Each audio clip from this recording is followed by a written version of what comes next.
Hey guys, Grover here with Positivity and Mindset Adjustments. Realistic Positivity. I'm gonna have to get that right because I just re-changed the name of the channel yesterday. I can't remember the name of my own channel. Uh-oh. We're going really hard. We're going really weird already.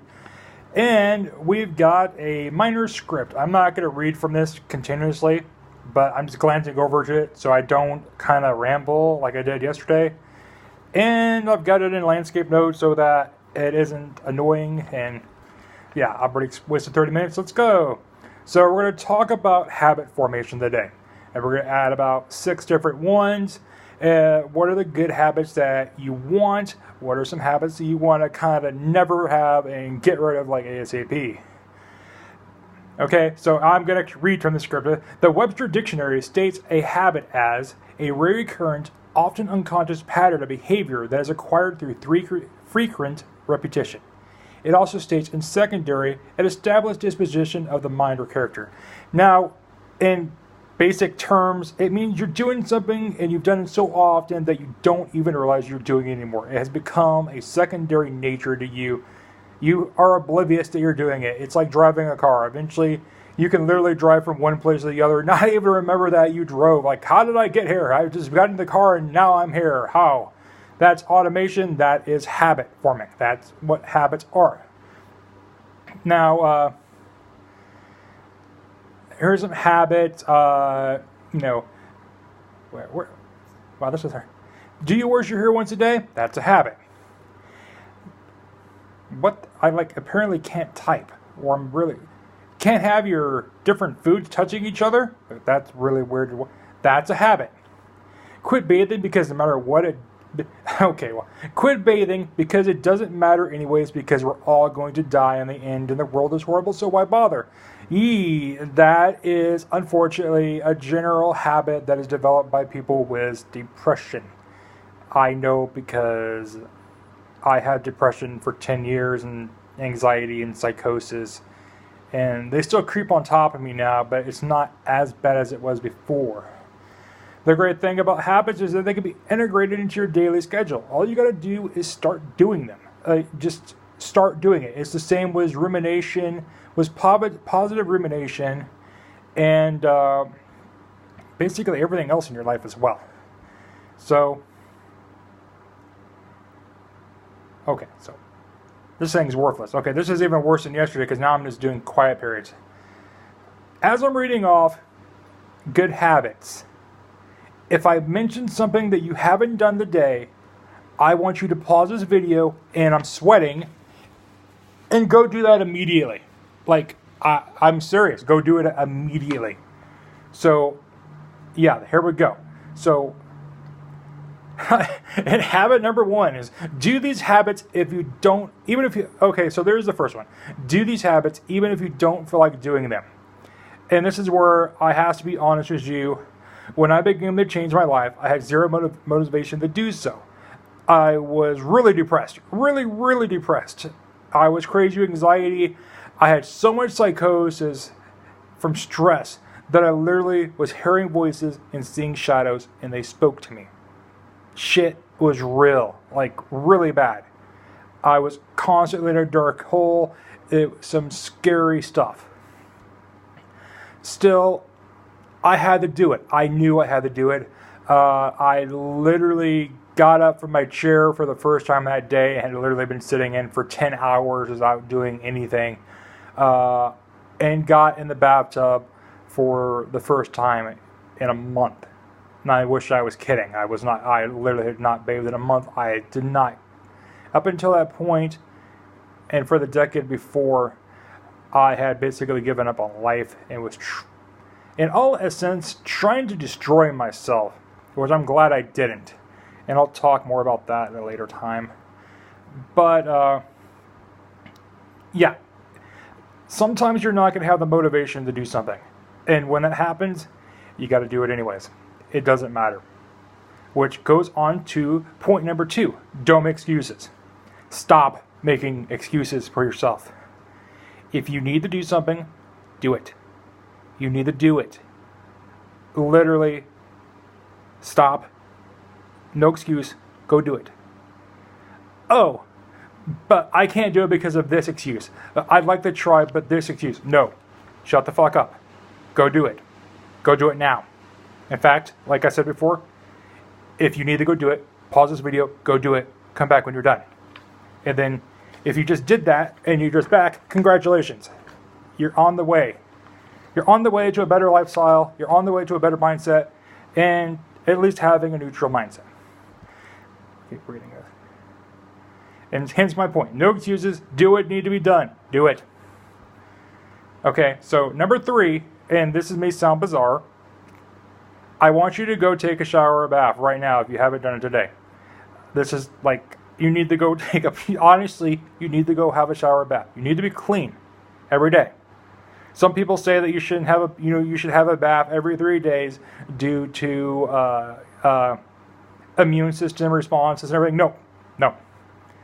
Maybe if you're okay with that and you're not depressed or anxious or have any mental disorders, but if you have any of those mental disorders, I want you to go take a bath right now. If you haven't done it today, go do it now. And I'm giving you the dad thing. Go do it now. Now. I don't, and no excuses either. Okay, you can have minor excuses, like if you're at work, I don't want you to drop everything and go take a bath. Get home, take a bath. And one, that's scary if you're going to work like that, because that's really detrimental to your job. So go take a shower, take a bath, and yeah, we'll go right on to number 4.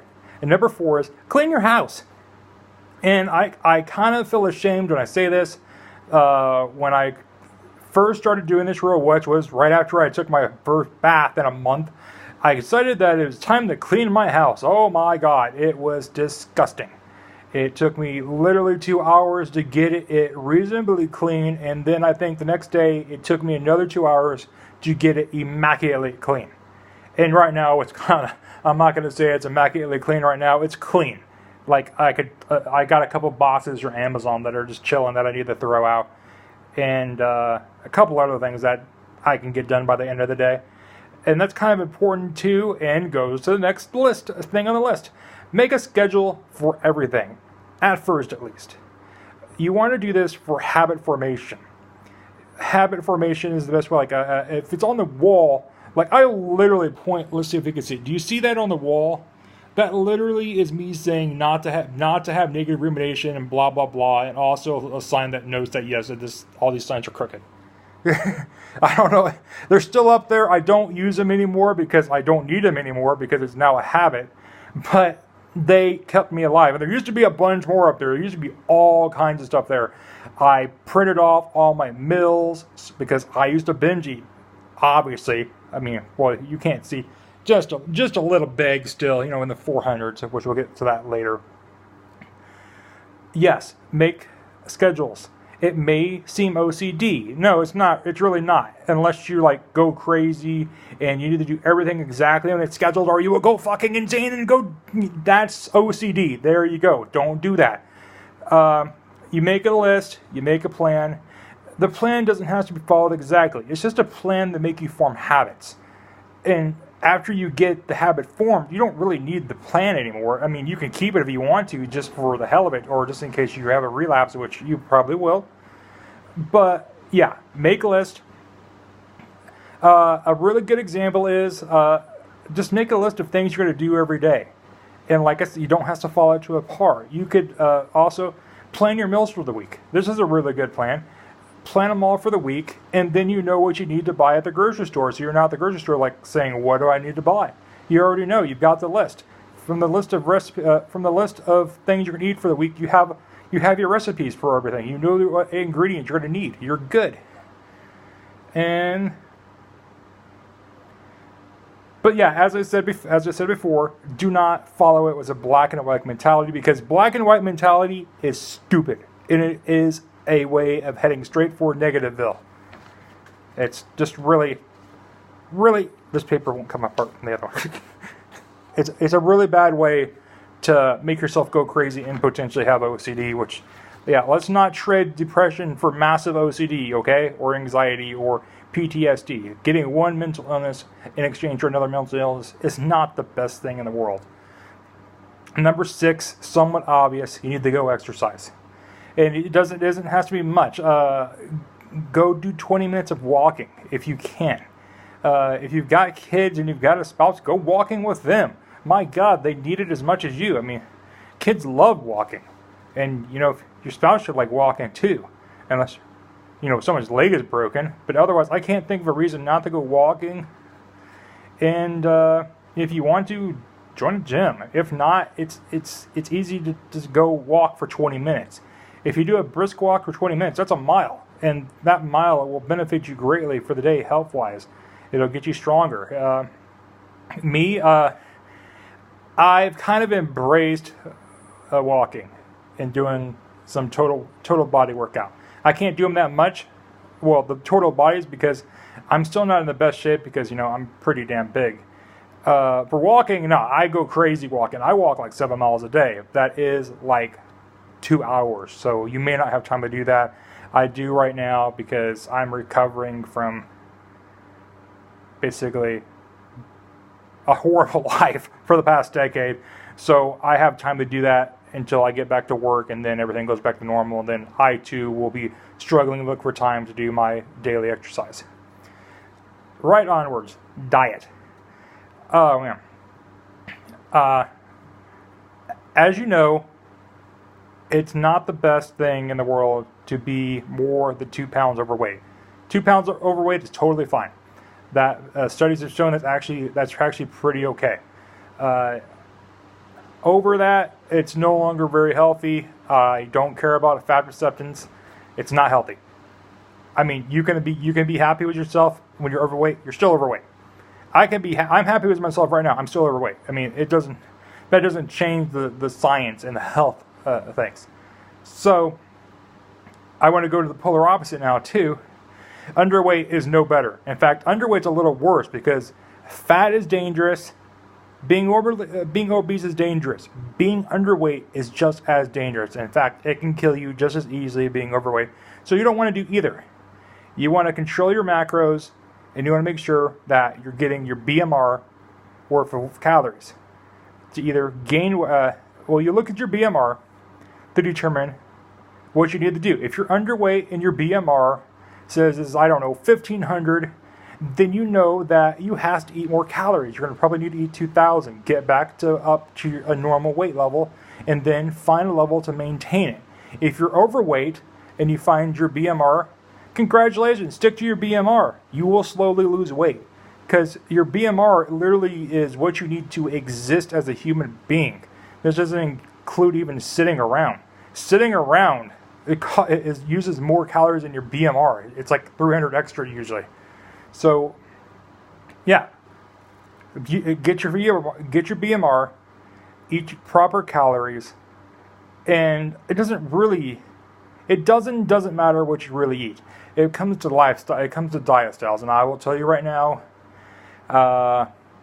even though I am 400 pounds, I've done keto, I've done vegetarian, I've done fasting, I've done Mediterranean, and I'm doing right now 1 meal a day. I'm doing OMAD.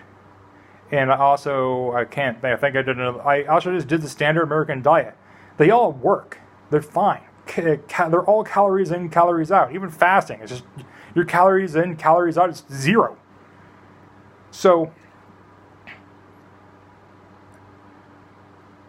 yeah, I've done them and they didn't work. I had to look like, what did I write here? And for multiple times I've yo-yoed. I literally on keto got down to 320 and would have had no problems. I would have easily got down to 207 pounds. Something happened. I went right back. I ballooned right back up. Another time, I think it was on vegan. I started taking anti-anxiety medicine. Oh my God, did I gain weight? I've never gained weight that fast in my life. I literally gained like 150 pounds in 2 months. It was insane.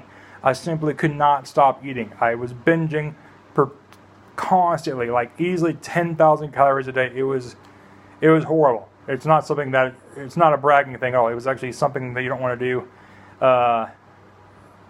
Yeah, I don't want to go into that anymore. So, that's about it. Tell me about tell me if this video is helping you. Tell me if the last video is helping you. I know that it's not completely stable right now. This is moving around like this. I'm just using my S5 iPhone. I do have a computer, but I don't have a camera on there, and the microphone on there is acting really bizarre. So this is probably better than that way. I also feel free to ask questions in the comments. Feel free to question me if you want to, as long as you do it in a constructive manner. If I catch you being negative, for the sake of being negative, I will block your ass from this so fast. Also, if you like the video, I don't like saying this. I never have, even in my old videos. Like and subscribe and sign up for announcements. This is actually really important, because if I don't have a viewer base, then why the hell am I doing these videos? But that's a negative thing to say. I will get a viewer base eventually. It'll be slow. Everybody has to start from somewhere. So there you go.